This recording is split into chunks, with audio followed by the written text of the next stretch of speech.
Meanwhile, 22 protesters arrested by the police during the EndSARS memorial at the Lekki Tollgate in Lagos have been released. The protesters had gathered on Sunday morning to mark the 4th anniversary of the #EndSARS protest, which demanded an end to police brutality in Nigeria. Hassan Taiwo Soweto, the National Spokesman for the Youth Rights Campaign, WRC, confirmed the release of the protesters to journalists, revealing that the Lagos State Commissioner of Police personally visited Panti Police Station to facilitate their release. However, Soweto criticized the CP's actions, alleging that the arrest and assault happened in his presence. According to Soweto, many of the protesters suffered injuries, with one experiencing severe bleeding from the nose. Joining us on the news is God Bless Otubore, National Security, Defense Intelligence and Statecraft expert, Washington, D.C., and also Global President, ready to lead Africa. God bless. Thank you for joining us on the news. Thank you for having me again. First of all, how do you assess the Nigerian government's response to the EndSARS anniversary protests? Do you believe that the police intervention was justified? I mean, absolutely, it's not justified at all. In a democracy, in a free society, it is absolutely not justified. The question is, like I've always said, there's a broken trust between those who are being governed and those who are governing. So every action that is taken by the governed, those who are governing, suspect that it is designed to foment trouble or create chaos. So it is usually met with this whole gospel, high-handed strategy where, the constitutionally protected right of free assembly and the ability to protest when you do not like what government is doing. It's clearly not available in the country, and it's just a shame that that is where we are at the moment. So what the police did is wrong, because why are you arresting people and putting them in a vehicle that is used to transport prisoners? I don't think that was right. So what measures do you think, could have been taken to prevent the arrests and also ensure a peaceful protest, considering the sensitive nature of the anniversary? I mean, again, it goes back to a lot of the things that we do as a people. And in fact that things happen and then we do not address them and just hope that time would heal them.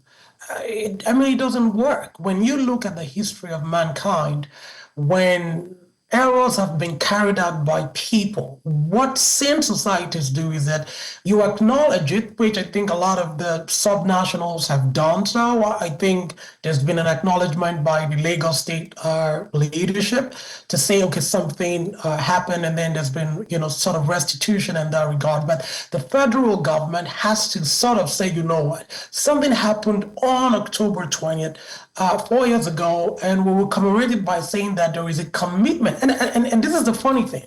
The funny thing is that the police needs to constantly show to the public some of the progress that have been made. But we still see that a lot of police officers are not changing. There's this viral social media post recently, of which, I cannot independently verify it. That said, the police chased a man who fell into a ditch, and his monies were collected. And we see policemen still collecting bribes on the road. We see, raids and we just a lot of things still happening that Nigerians were hoping that the EndSARS protest would have put a lot of stop to. So what the police could have done is, leading up to 20th of October, is to have series of town halls, series of engagement with activists, and say, you know what, the police working with the civilian community would honor the memory of those who were shot or those who were killed or whatever happened on that day. And it could be a collaboration between the police and the protesters. The police will be there, the protesters will have their time, they could arrange, agree at a time and say, you know what, okay, for the sake of of the memorial itself. You can have a portion of the, one side of the toll gate, but you're not going to obstruct traffic. We're going to be there with you.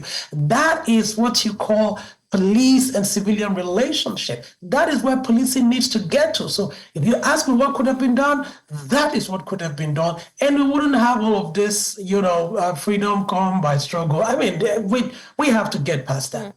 Well, God bless. You seem to have answered my next question, and it seems the police keep proving, the EndSARS protesters right in their demand for police reforms, with these repeated actions. But, just before we let you go, what role are organizations like Ready to Lead Africa playing in promoting, peaceful conflict resolution and also advocating for citizens' rights in Nigeria, particularly in the wake of events like EndSARS anniversary protests?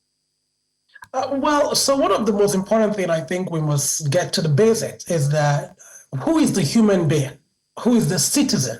The idea of who the human being is in a democracy is the most important. That is what is helping the West to become open and, tolerant, as we have now. What we've done is that we've championed a lot of democratic renewal initiatives in Nigeria, like Keepers of Democracy Initiative.